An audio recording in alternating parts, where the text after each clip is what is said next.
आपके अगर एग्जाम्स है नवंबर 26 में और अभी भी आप अनप्रिपेयर्ड हो, बिल्कुल भी स्टार्ट नहीं कर पा रहे हो, कब से बहुत कुछ प्लान कर लिया है लेकिन चीजें बहुत मेस्ड अप चल रही है और बार बार वो फीलिंग आ रही है कुछ भी स्टार्ट करने पर कि नहीं हो पाएगा। ये वीडियो आपके लिए डेफिनेटली एक ऐसी वीडियो वर्क करेगी, इस तरह से वर्क करेगी कि आपको अपनी प्रिपरेशन में एक फॉर श्योर किक स्टार्ट मिल जाएगा। कैसे मिल जाएगा? क्या मैं अपनी तरफ से कोई प्लान, कोई टेस्ट कुछ लॉन्च करने वाली हूँ, किसी का प्रमोशन करने वाली हूँ? तो कुछ भी नहीं करने वाले हूँ। मैं सिर्फ सिंपली जो आईसीआई का मॉक टेस्ट है ना सितंबर 9 को, उसकी बात करूंगी, जिसकी पावर को हम एकदम सबसे अंडर एस्टिमेट करके चलते हैं। मैं खुद अपनी वीडियोस में बोलती थी एक टाइम तक कि आप आईसीआई का मॉक टेस्ट तो मैंने लिखा ही नहीं है कभी और इतना अच्छा लेवल का भी नहीं होता है, तो आप ठीक है आपको लिखना है तो लिखो, लेकिन इसकी पावर ये है अभी कि अभी फिलहाल अपन अगस्त में है, अपने को नेक्स्ट 15-20 डेज के अंदर ये 9 सितंबर वाली मॉक डेट्स दिख रही है।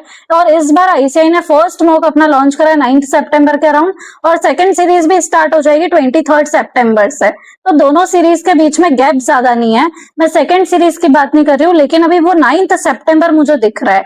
जितने भी लोगों ने अपनी प्रिपरेशन स्टार्ट नहीं करी, आपके लिए बहुत ही एक मस्त सा हैक ये है कि अगर आप अगस्त मंथ में मेरी ये ऑडियो सुन रहे हो, वीडियो सुन रहे हो, तो आप इतना सा ध्यान रखना कि ये 9 सितंबर की डेट्स को मिस नहीं करना है। अपनी बुक में इसको लिख लो और मैं आज आपको जो चीज बता रही हूँ उसको फॉलो करके इसके लिए रजिस्टर कर लो। इस मॉक के लिए हमको ये मॉक लिखना है, कैसे लिखना है वो मैं बताती हूँ।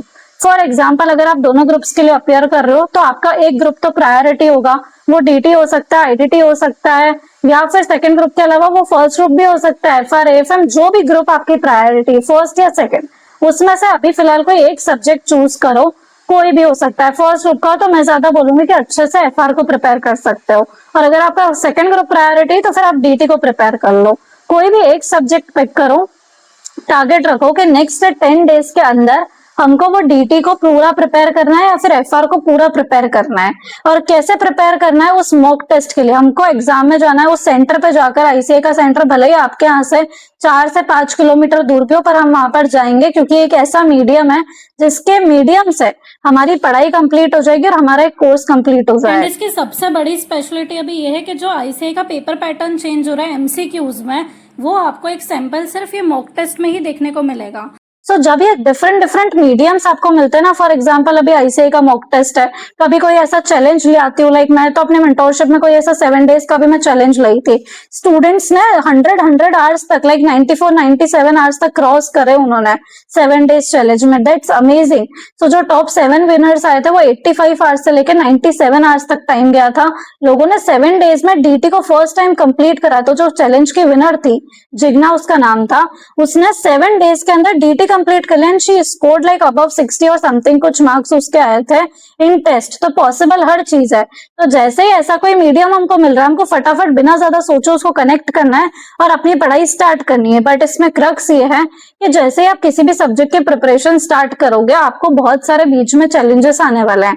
फॉर एग्जाम्पल, आपको कभी लगेगा कि मैम हमारा तो प्लानर के हिसाब से कंप्लीट ही नहीं हो रही है पढ़ाई, या फिर मैम हमको तो बहुत ज्यादा टाइम लग रहा है, या हमारा कोर्स तो कंप्लीट ही नहीं हो रहा है। तो इसी के लिए मैं आपको वो 70% जो मोस्ट इंपॉर्टेंट एरिया है सारे सब्जेक्ट्स का, वो मैं आपके साथ शेयर कर दूंगी।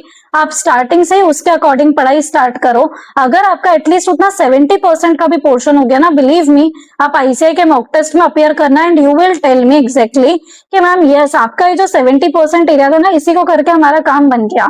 हम इतना भी करके चल जाएंगे तो भी हमको लग रहा है कि पेपर्स क्लियर तो हो ही जाएंगे। और फिर वो जो रिमेनिंग 30% है वो छोड़ना मत, स्किप मत करना।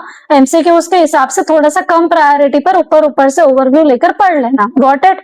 अब हम बात करते हैं कि अगर हम एफआर के लिए प्रिपेयर कर रहे हैं तो वो हमको प्लान कहाँ मिलेगा? जो आप बता रहे हो कि हमको 10 डेज में कंप्लीट करना है, तो आपको मेरे टेलीग्राम चैनल पर वो 10 डेज का प्लान मिल जाएगा सीए फाइनल के सारे सब्जेक्ट्स के लिए, जिसमें मैंने मोस्ट इंपॉर्टेंट जो 70% पोर्शन है उसको पहले रखा हुआ है प्लान में, तो आप उसको फॉलो कर लेना।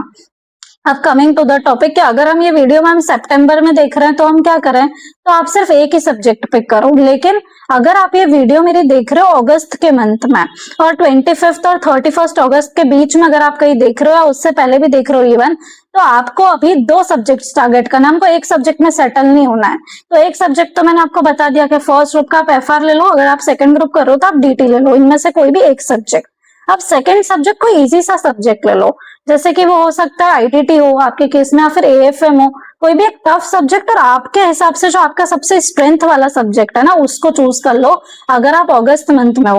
क्योंकि अभी हमारे पास, अगर हम अगस्त मंथ में, तो करीबन 15 डेज प्लस है हमारे पास, तो हम इजीली इसको दो सब्जेक्ट्स को भी टारगेट कर सकते हैं, दोनों का 70% पोर्शन। एंड बिलीव मी, जैसे ही आप ये टेस्ट दे दोगे ना 9th या 10th सितंबर के अराउंड, आपके फीलिंग ही अलग होगी। आपको लगेगा ना कि हमने बेस्ट काम कर लिया है। और अभी तक एक जो स्पार्क मिसिंग था ना, क्योंकि अगर ये हम कनेक्ट नहीं करेंगे मीडियम, अगर हमने इस टेस्ट के लिए रजिस्टर नहीं करा, तो फिर क्या होगा, हम स्लो स्लो पढ़ाई करेंगे। अगर हम कर भी सकते हैं ना सब्जेक्ट कंप्लीट, तो भी हम नहीं कर पाएंगे। सो बिल्कुल बिना सोचे मैं आपको बोल रही हूँ, आप एकदम सही डिसीजन लो। कोई भी एक सब्जेक्ट जो एफआर और डीटी है उसको चूज करो। अगर आप अगस्त मंथ में वीडियो देख रहे हो, आप एक और अपना सबसे कंफर्टिंग सब्जेक्ट लेके दो सब्जेक्ट्स को टारगेट करो, दोनों का 70% पोर्शन अच्छे से करके ये मॉक के लिए अपेयर करो। और इसके बाद में आपके एक या दो सब्जेक्ट्स डन हो जाएंगे और फिर आपको लगेगा कि यस, मेजर पोर्शन तो डन हो गया और आपका रिवीजन इजीली सितंबर एंड तक कंप्लीट हो जाएगा। और एक सबसे बेस्ट चीज कि आपको सेंटर पे जाकर वो एग्जाम देने वाला जो एक्सपीरियंस है वो अटमोस्ट है, कि वो एक्सपीरियंस आपको मिलेगा ना, तो आपको पता चलेगा कि वो 3 आवर्स मैनेज कैसे करने, क्योंकि आप इतने टाइम में टेस्ट प्रोक्रेस्टिनेट करते आ रहे हो। हम जितना हो सके ना उसको आगे आगे बढ़ाते जाते हैं, तो इसके मीडियम से एक वो भी काम हो जाएगा हमारा। तो बिल्कुल मिस मत करना। और फिर जैसे ही सेकेंड सीरीज स्टार्ट होगी ना 23 सितंबर से, तो उसमें भी हम रिमेनिंग सब्जेक्ट्स को प्रिपेयर कर लेंगे। तो कितना बढ़िया काम हो जाएगा कि ये जो अभी हमने सब्जेक्ट्स दिए, सेकेंड सीरीज में हम इसका रिविजन करके ये भी टेस्ट दे देंगे और रिमेनिंग सब्जेक्ट भी हम प्रिपेयर कर लेंगे। तो ऐसे ही अगर हम आईसीआई के शेड्यूल के अकॉर्डिंग भी चले, तो हमारी पढ़ाई बहुत अच्छे से हो सकती है। और बीच में आपने जो टेस्ट लिए हुए हैं, आई नो बहुत सारे स्टूडेंट्स ने काफी सारी दूसरी टेस्ट सीरीज से भी एग्जाम्स ली हुई होगी, तो हम उसका क्या करें, तो आप अपनी प्रिपरेशन के बीच में ही उसको इंक्लूड कर सकते हो। लेकिन आपका बेस क्या होना चाहिए, आपका टारगेट क्या होना चाहिए, वो आईसीआई की जो मॉक डेट्स है वो होना चाहिए। तो जल्दी से इसका बेनिफिट ले लो बिना ज्यादा सोचे, और मुझे कमेंट सेक्शन में प्रॉमिस कर दो कि yes, I am ready and I am registering for that ICI का मॉक टेस्ट ऑन 9th सितंबर जो स्टार्ट हो रहा है। और मैं किस सब्जेक्ट के लिए आप प्रिपेयर कर रहे हो वो भी मुझे कमेंट्स में बता देना, ठीक है। सो ये करके देखो और फिर मुझे आने के बाद बताना, एग्जाम से आने के बाद कि आपके पेपर्स कैसे गए, मेरे वो 70% पोर्शन ने आपकी कितनी हेल्प करी है एंड आपको कितना अच्छा लग रहा है। बट एक चैलेंज उसके बीच में ये है कि बहुत सारी चीजें आपको हर्डल्स आएंगे, जैसे मैंने आपको बताया, आपको सभी को गिव अप नहीं करना है। कुछ भी होगा, हमारे हर चीज का सॉल्यूशन निकलता है, हम फेस करेंगे, जितना होगा उतना करेंगे, बट वो टेस्ट जाके लिखना ही लिखना है। और अगर आज के वीडियो पसंद आई हो तो वीडियो को लाइक करना ना भूले, चैनल को सब्सक्राइब करना ना भूले। So thank you so much for watching.